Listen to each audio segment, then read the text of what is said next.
about fuck it. Let's talk about Poor That's what I Things. was thinking. You didn't watch Poor Things with your ailing grandmother?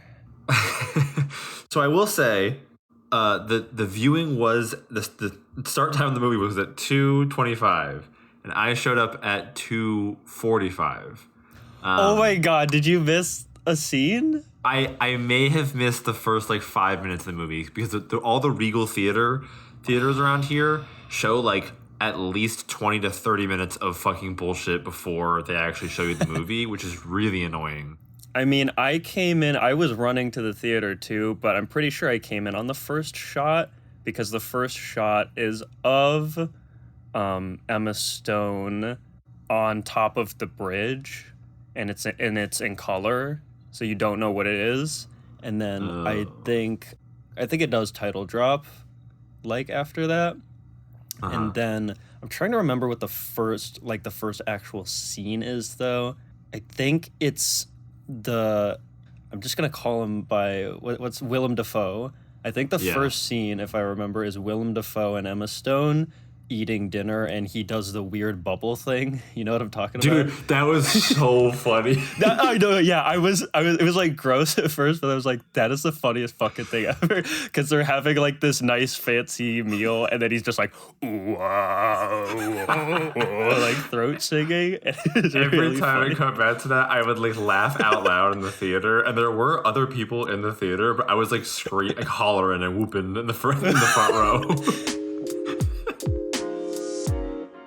So the premise of the movie is that Emma Stone so Willem Dafoe is a mad scientist, and Big Emma spoilers, Stone, by the way. big spoilers. Willem Dafoe is a mad scientist, and Emma Stone it's basically a modern day Frankenstein, and Emma Stone is a woman who died that Willem Dafoe reanimated with her unborn baby's brain. So it's a baby head in a Emma Stone sexy body, and then she gets fucked every 5 minutes for the rest of the movie. Well, I would say probably for 2/3 of the movie, and then in the last third, she like it gets a lot more comfortable to watch and a little bit more like thought provoking and less like cringing. I guess it kind of the sex comes full circle in the end, I guess, but it's definitely the most sex I've ever seen in a movie, and I don't think it had to have that much to get the point across. What do you think about that? Did you love the sex? I actually really did not like wanted it. More. I wanted more. I think that my biggest issue with the film, like besides like thematically, the film is really great, and I think that there's a lot to say about the message and the theme of the film that I really liked, and like the character development, because you're literally watching her character develop, like literally, because her brain is developing.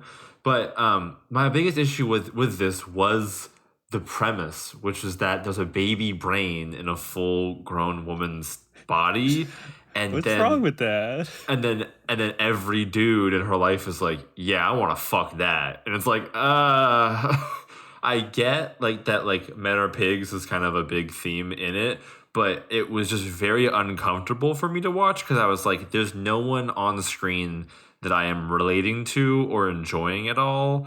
Which, I know, it's an art house film. It's supposed to be a little bit more like thought provoking and less like yay clapping at movie. But like there was not a single person I liked on screen until Emma Stone like developed her personality more. On the boat. I was gonna say because you're supposed to like Emma Stone. I did like Emma Stone after a little while, but it took a second because she was acting like a baby for the first like 40 minutes of the movie, and that really made me feel uncomfortable, and I didn't like it. The performance is a little uncomfortable to watch. Generally, like actors acting mentally disabled is kind of cringy for me, even if you're like good at it, I guess.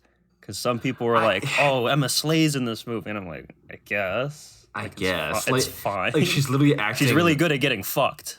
So she's really good at acting like a baby and like throwing glass on the floor and just generally being annoying because kids are annoying. So like I there was not a single part of her performance that I really connected to until she got to the boat, and then I was like, all right, like let's start the movie now. Because Can the movie start? the first like probably hour is just really uncomfortable. You have to watch Mark Ruffalo like slam his head on a table and scream and be weird. I thought for a second that Mark Ruffalo was also mentally disabled, but then he was just weird. What?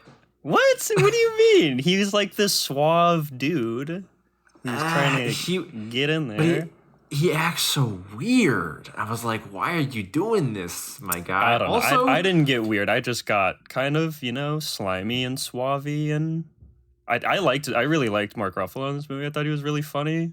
I thought that it was really funny when Mark Ruffalo writes a contract to like enslave her for marriage, and then like later when she's like, I'm engaged to be married. He's like, what? You're engaged? He's like, bro, you wrote the contract. You were the one who put that into writing. And he didn't like understand for the fact that she was actually married or engaged to be married. I guess maybe it had been a long time and he forgot or whatever, but I was thinking maybe he just, I think that was like, he's always been the one who has the women fall for him.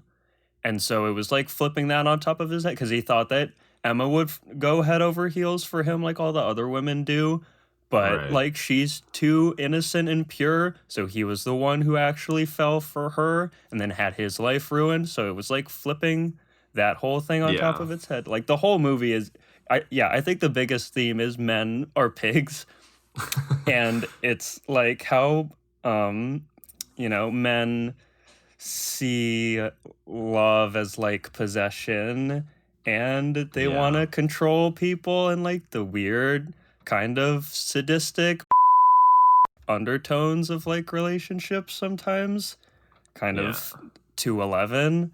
So I think it played into that. Mark Ruffalo was my favorite. I mean, I was going to say my favorite character after Emma Stone, but like he might have been just my favorite character.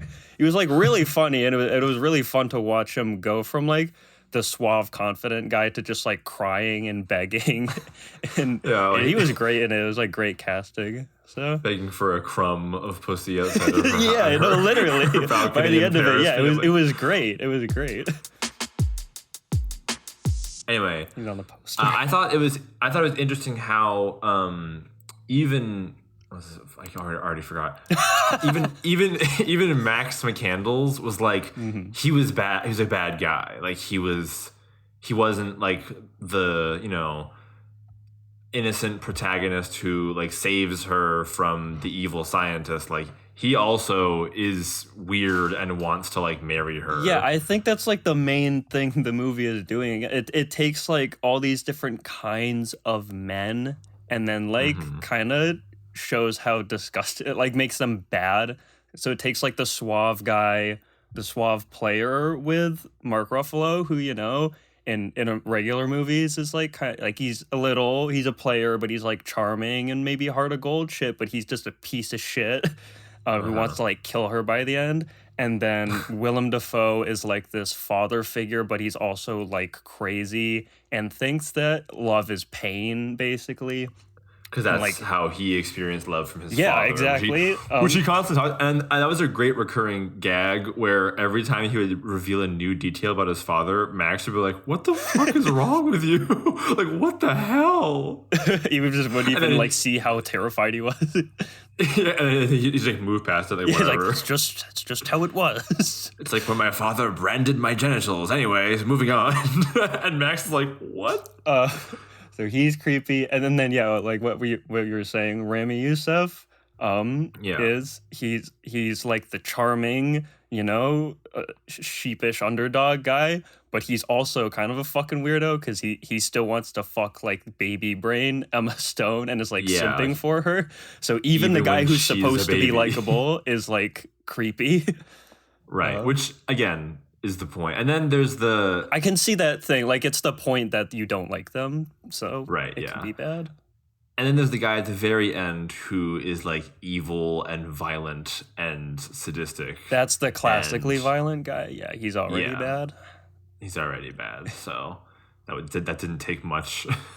He wants to like cut off her clit, and I was like, Jesus. Yeah, it was weird at the end because I remember it all has like chapters, which is nice. But I remember getting to the end Mm-hmm. where so the last chapter is London, and Yeah. then she goes to the guy's mansion, and she's walking through the mansion, and I'm like, this feels like the middle of a movie, right?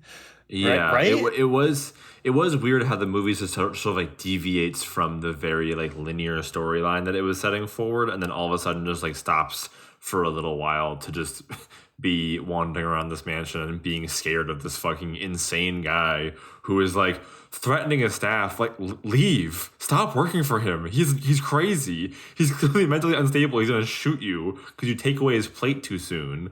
Or when he did you laugh when the girl comes in with the soup and the dog barks and she spills the soup on herself? I didn't laugh, but I liked that whole part because it was just, I mean, generally it was comically evil, so it was like fun to watch. Right. Yeah. Okay, because I also didn't laugh, but some people in my theater did, and I'm like, you guys are just part of the Yeah, problem. wait, you they did? fucker. People in the crowd Yeah, laughed? Damn. I think a couple people laughed, but I also think that like I looked back because I sat in the very front of the theater, Oh, okay. and I turned around at the end to see like who else was in here, and it was all like adults, but they were like mostly like there was like older people there, and I was like, I Oh. wonder if they were like super uncomfortable, but they didn't just want to leave because like wasting the money. At least it wasn't like kids watching this shit. Yeah. There were a lot of young Kid people in my theater because Oh. it's in the city. Oh well, it's Berlin. It's Burlington. Yeah, you yeah. know, so. So it was kind of, I don't know how they felt. It was like everybody watching it with their friends. I don't know if they knew what it was.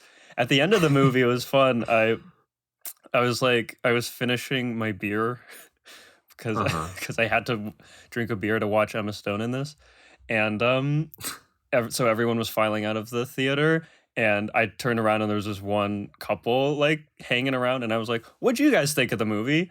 And the woman was like, "Oh, I thought it was really good. Like, I like the themes and like with the camera work and stuff." And we just kind of had like a little conversation about like Poor Things, and it was Uh-huh. fun. And I was like, I That's don't really know what to think about it, but it was interesting. So Yeah, the camera work, actually, I'm glad that you brought that up. I thought that the camera work was really interesting. I thought so most of it was shot from like a super wide like fisheye lens, yeah, which I definitely like took note of. And there are also these like random extreme close-ups that would like be tracking somebody while they're like walking and talking, and it would like they would walk past the camera and then their shoulder or the side of their head would be covering the view of their face, and then the shot would just continue as they kept walking and the dialogue continued over it, which I thought was definitely an interesting thematic choice. I think that the thematic choice for the fisheye lens was mostly probably to like be like she's experiencing the world, and so everything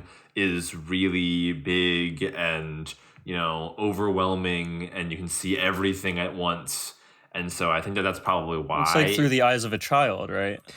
Right, yeah, because like you're seeing everything as like everything in the frame is so much information, and it's just all just kind of bombarding your eyes, and the people look really small in comparison to the whole shot. So that was probably I think that was probably the point of shooting in a fisheye, and the usage of it decreases as the movie goes on and as Emma gains more sentience. No, totally. Like in line with that, like the colors were very saturated and like lurid to make it stuff feel like larger than life and kind of Mm-hmm. sense of wonder. And another part which I thought was really cool tying into that was like the the sets, I guess, or like the locations felt like when you were in that chapter or that one location, it felt like that was the whole world and there was nothing else outside of that because you're just experiencing that. Like there's that one shot where they go to that restaurant in that was like Greece or something with the black nihilist guy.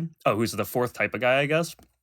Um, Yeah. but they go to that restaurant and it like, and Emma Stone has that breakdown where she's like, "Oh, there's suffering in the world," and the camera pulls out, and the whole island is like literally just that restaurant with a And giant the like slums. castle, yeah, and that's like the whole thing. So it just Yeah. feels really surreal, and like that's just her whole world right now. It was really cool.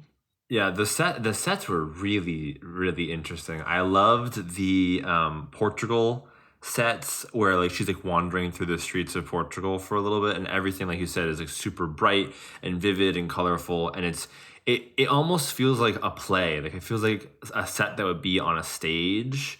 Yeah. And the ship too. The ship felt really, I guess surreal is the best way to put it, but it felt like kind of like a Fantastic Mr. Fox, like Wes Anderson type like deal, which I thought was really interesting, and definitely very visually engaging. Yeah, the So time that was period helps with yeah, that too. yeah, and it was also like sort of this weird like steampunk future. There was a gag in the beginning where they're going into town, and at first there's a carriage with a horse coming directly on the camera, like front on, and then it turns and it's just a horse's head mounted to the front of like a car, and then that guy just Oh turns yeah, the you're wheel. right. I kind of forgot about that because I remember laughing at that and I was like, oh, it's That like was really steampunk. Yeah. yeah, that was really a funny visual gag. And then then there were like these like trams that are floating around, and like Right, yeah, they don't really like play that up in a scene, but when they do, yeah. yeah, like establishing shots of places, they do point that out. I guess because it has to be a little bit more like outlandish because Willem Dafoe reanimates a corpse in this, Yeah, so like you have to have it's an adult fairy tale. So, yeah. I want to mention, did you pay attention to the music, Liam? To the score? Oh yeah, the score was really eerie and unsettling as well, which also did not help me feel any more comfortable in the movie theater. Everything is in like a minor key and is played on like these really like plucky strings, and it just makes everything feel like a horror movie build up to every scene, and it's just like her walking through a street and it's like Well, it was like it was perfect though. It was like perfect tonally because it's like a oh little yeah, weird, but it's like it fit. quirky and like wondrous too, like magical. I thought it was great. My favorite, I also I liked the music. I think the music fit the movie. I did not enjoy listening to the music, but I think the music fit the Ah, movie really well. okay. My favorite musical sting is when she's like peeking through the door, and Alfie, the hot guy who's crazy and evil, is talking about like cutting, mutilating her, and there's like this insane bass filled like cello sting, and it like shakes the whole theater because it's like a really like evil moment, and I was like, yo, that was really sick. Like that was probably like my favorite bit of music in the whole I can film. imagine in a Regal theater, like a big theater, they crank the bass and the low end up. Yeah. I hate it when they do that in theaters, but it wasn't that bad in my smaller theater. So Yeah. I can It was, imagine that I think, rocking your seat though. Yeah. yeah. I mean, it's also in one of the Regals where you can like recline all the way. So I was like Oh, pretty nice. much laying back for the whole movie. It's like fucking it's like Oppenheimer when the bomb goes off, and Bro, I I was in like also a watched huge Oppenheimer. theater. Yeah. I also watched Oppenheimer in a Regal, and Jesus Christ, whenever it would cut to like the like in the beginning of the movie where he's having like the Jimmy Neutron brain blast, and it cuts to like inside of his head and the neurons are all firing, that was like, it's like a jump scare. That was so It's like a loud in jump my scare. theater. Dude, I laughed at that part because it was like a Jimmy Neutron fucking brain blast. But this is getting Yeah. into a different movie. Right. We've been talking shit about a lot of the sex in the movie. I do think that, and we're probably not the best commentators for this theme, but I do think that like Emma Stone's character Bella finding like kind of her own sense of self through sex, and kind of reclaiming her identity and her individuality through sex is definitely, I think that was obviously one of the themes of the movie, and one that was pretty easy to get. Like, I didn't take me, I didn't need to see maybe all of those scenes to get the theme immediately. That's the um thing. Yeah.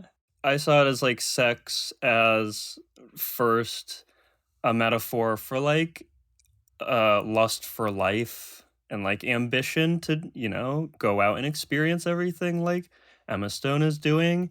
And then mhm. yeah, as you she matures, it kind of, and she goes to the brothel, it kind Yeah. of that theme matures into like, sex as your autonomy. And I mean, yeah, they do lay into that pretty hard because she has her communist best friend saying like, oh, we are masters of our own bodies or something. So Yeah, they literally say like we are our own means of production at a certain point, which yeah, I it's thought a was little hitting you over the head, but also at the same time, I did really it was refreshing to see like a weird artsy movie that isn't super like willfully abstract with its presentation or its themes. Like it's not super, it doesn't feel super weird. It was pretty easy to get. The structure was very straightforward because it was just like a road trip movie basically. It was really easy to follow. So I did like that aspect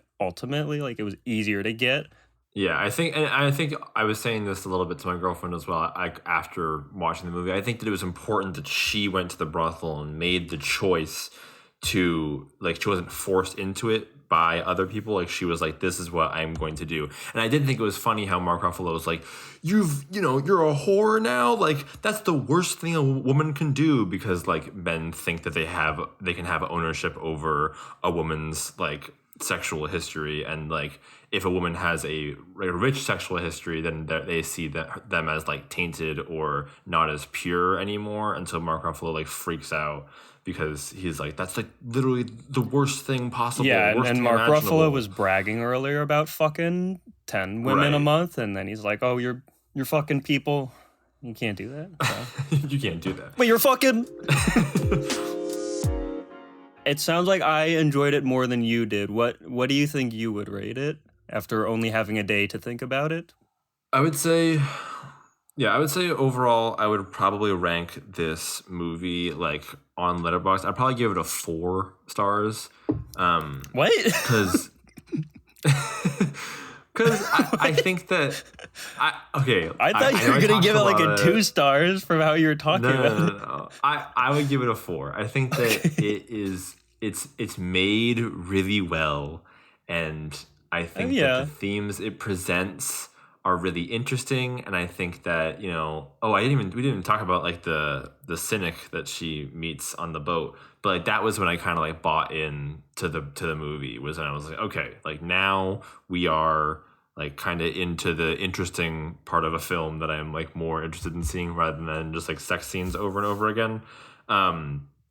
So I think that I would probably give it a 4, just because of how well it was made, because I really liked the cinematography, and I thought the acting was all, top notch from every person who was in it.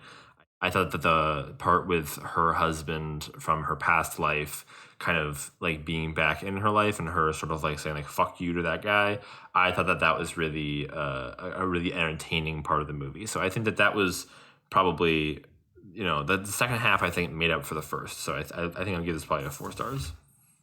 Okay, that's surprising because I guess it's like more of an objective 4 stars for you, because you said the first hour you like just squirming in your skin. But yeah, I was. But I mean, like, okay. I guess it is cool for, like, I think it's cool that a movie can make me feel super weird and uncomfortable, and not in like a bored way. I wasn't bored, but I was just like, ugh, like I don't really like what's happening on the screen right now. Okay, The way you put it, an objective 4 stars is probably a more accurate way of saying. I guess I was like, for me, I'm at like a high 3.5, because it is a thinker. I had to think about it for a long time, and I do like that it was a movie that made me think. Not a lot of those in the theater lately, which maybe we'll talk about with Mean Girls, but it was like an artsy, weird movie with too much sex, but a lot to dig into and a lot of style. It was always towing the line between like getting too quirky and like lol randomy, but it stayed on the good side of that. Like it was just weird enough without being weird for the sake of being weird. Thanks for listening to us talk about Poor Things. This is the first in a series where we are going to watch and review each of the nominees for Best Picture in the 2024 Oscars. So that sounds like something you'd be into. Make sure to stick around to see more of that, and we'll see you guys next time. Bye.